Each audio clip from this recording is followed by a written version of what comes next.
Is entering the project arena right now. Would you please welcome Paul Mescal?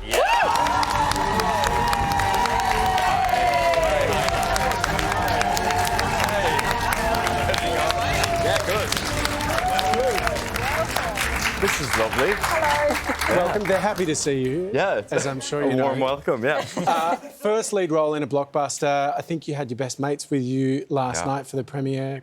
Quiet night then, I assume. Yeah, quiet night. No, I was a bit dusty this morning, but it was really, really special start to the tour. It's like you jump on a plane and you don't kind of realise where you're landing, and you're under the Sydney Harbour. It's Australia, Paul. It's Australia, great. You don't check it says it on the ticket. It says it on the ticket, but no, last night was great. Yeah. Now we're used to seeing you brilliant in movies as a lover, not a fighter. Yeah. But in this one, you had to find your rage. How did you find your rage? I think having a bit of a background in Gaelic football helps. Yeah. Be able to throw myself around, but you just kind of, whatever it takes to get the character right, and you spend time thinking about it, and then hopefully it comes from somewhere, Wow. I heard Ridley Scott, when he kind of was giving you the role when you auditioned, there was like a big Zoom call, and he asked if you'd played sports. Like that was important to him. Yeah, it was a big... We spoke for about 30 minutes on Zoom.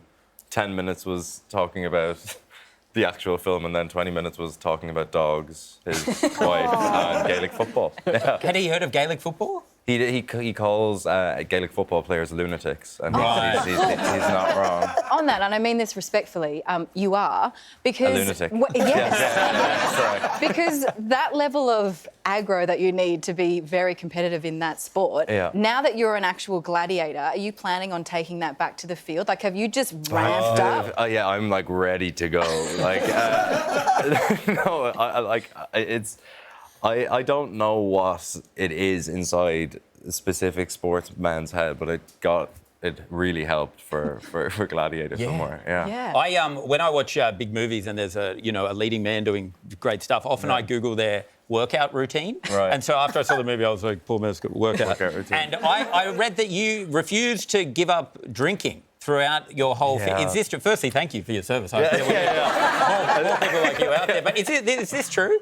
This is, I turned to my... I was petrified that they were going to take away everything, like drinking, and I everything smoked. fun. Everything fun. Yeah.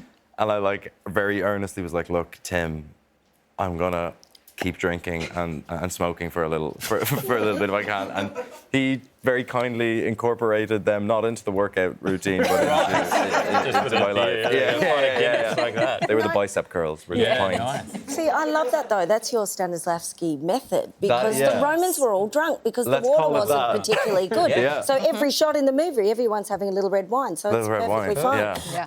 I'm here for the big questions, Paul. I love a short. Oh, you're an here we go. advocate for a short. I'm wearing them today, never before on Australian television.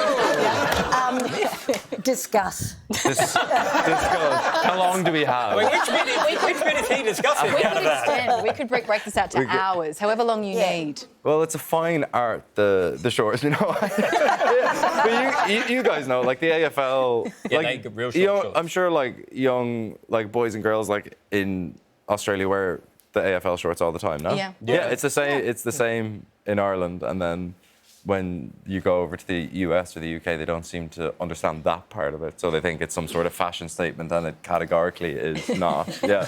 Are you surprised by how much of your career is now consumed by the short shorts? I'm surprised how much. On the red carpet last night, I'd say I was asked 7 times about shorts. I get that. So we're going to wait for about another 4 questions. I could go on, but I do want to go back to the film because it is so intense from start to finish. Epic has been used to describe it, and that genuinely is what it is. But because it is so intense, were there any scenes that were your favourite to shoot, or were alternate, actually really hard? I mean, any scene with Denzel Washington is going to be a scene that I'll remember forever. I think we've Connie on in a couple of minutes, but so those scenes with Connie in the cell, they're super intense, and I know that there's a huge amount of action in the film, but there's some really important emotional beats that if you don't really get right, then the film doesn't work. And I'm really proud of those scenes as a result. Yeah. Now, we spoke to you last night, Paul, and I was like, do you want grapes when you come in, or do you want a grapple? What was that about? Look, I was feeling myself. Anyway, so I bought grapes. So you can either have a grape or you can grapple with me. I think I'll go for the grape. Right.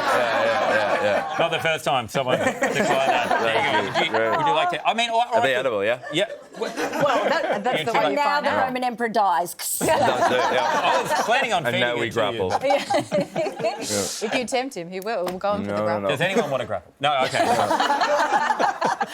Paul's not leaving us just yet, but Gladiator 2 comes out on November 14th. Yes, don't go anywhere because after the break, 2 more of the film stars are joining us right here at the desk. Paul is still here. He's going to eat some more grapes, but he's not going anywhere.